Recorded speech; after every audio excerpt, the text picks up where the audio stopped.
Right, let's just learn a little bit more about this car finance scandal. It's not mis-selling in a sense, because the accusations that are flying around were pretty much internal between the banking industry, who sorted out loans, and the garages themselves. Your high street garage, the car showroom that sold you the car, I should say, and the malpractice, if indeed that has become established, is now so concerning. People are so concerned about it that we've heard again today that Lloyds have put out huge sums of money to one side in the anticipation that fines or redress of some sort is going to have to be paid.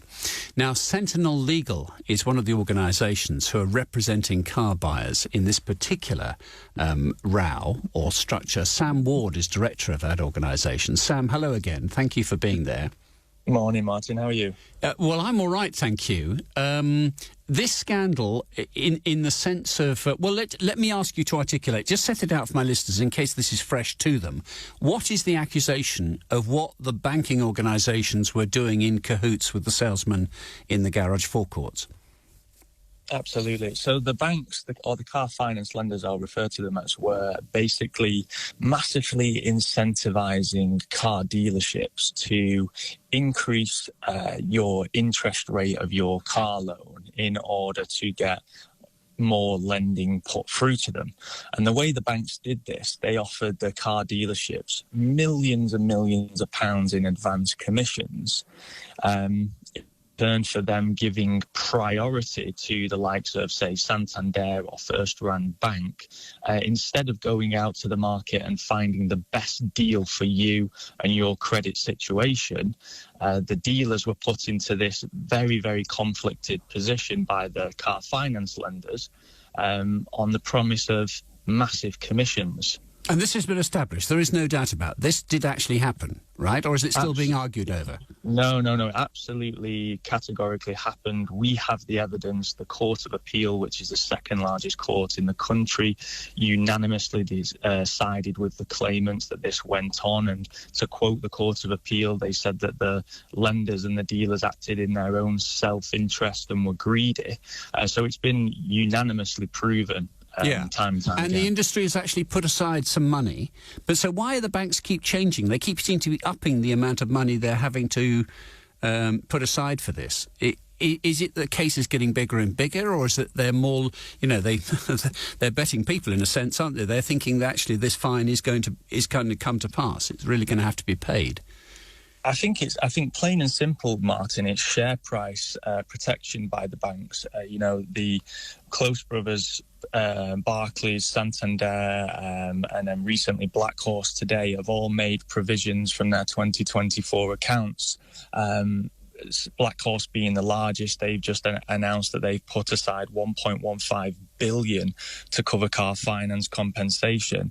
And I think the banks are in protection mode at the minute. They're trying to publish the lowest amount possible in regards to what they're setting aside for compensation. So you don't scare the shareholders, yeah?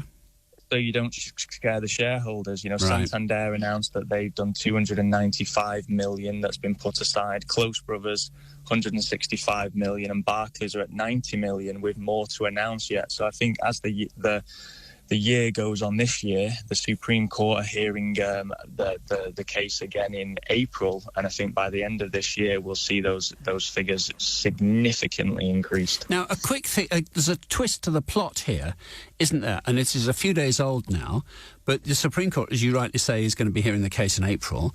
The Treasury tried to stop the case going ahead. And if I paraphrase their logic, they don't want the car industry suffering any kind of financial bill. They'd rather the car industry be healthy and us go out and buy loads of new cars. Have I perceived their arguments right? Yeah, they put together a really rubbish argument, in my opinion, Martin. And I think that's attributed to Sam Ward, dear listener. Okay, director of Sentinel Legal. But the government, they made this case anyway. It was thrown out, wasn't it? It didn't get anywhere. It was correct, Martin. Basically, the basis of it was that the Treasury came out along with Rachel Reeves and said that the car finance industry would be put into turmoil if this was allowed to happen. Now, I don't know whether you've seen Lloyds' results, but off the back of Lloyds, who own Blackhorse today, they put out 1.15 billion in compensation to the side, and their share price has been stronger than ever. It's actually higher now than it was when the Court of Appeal ruled against them. So I think the argument that the car finance industry would suffer is well and truly been put to bed as false. But more importantly, the Finance and Leasing Association, in the 12 months leading up to November 2024, all of their members, their car finance lending members, lent 38 billion in car finance loans. That doesn't sound like a slowdown or an industry in turmoil to me. No. Okay. And just for advice, if I'm not going to go and buy a new car this afternoon, but if I have a conversation in a garage showroom today or tomorrow, when it comes to talking about how we're going to finance the car, is it right now that I should expect the salesperson to point out, I can finance it outside, I could finance it inside, or, they may have their own in-house finance team. But they've got to be really upfront and clear about the choices available to me, don't they?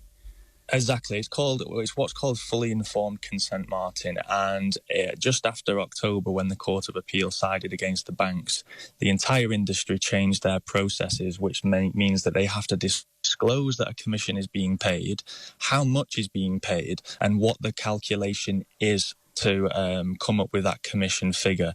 And if you don't receive that information and you don't sign on the dotted line to acknowledge that you've had that information, then they are breaking the law. Right. Okay. So it's sorted from now on in, but this story's got some way to go in terms of the amount of redress and how it's going to be delivered. Exactly. Yeah, it's sorted from now on in, but we've got between 2007 until October 2024, where there's a big question mark at the minute as to how much this is going to cost the banks. Sam, thank you for explaining. Sam is Sam Ward, I should say, Director of Sentinel Legal. It's a story I'm sure we will come back to. 11:22 is the time.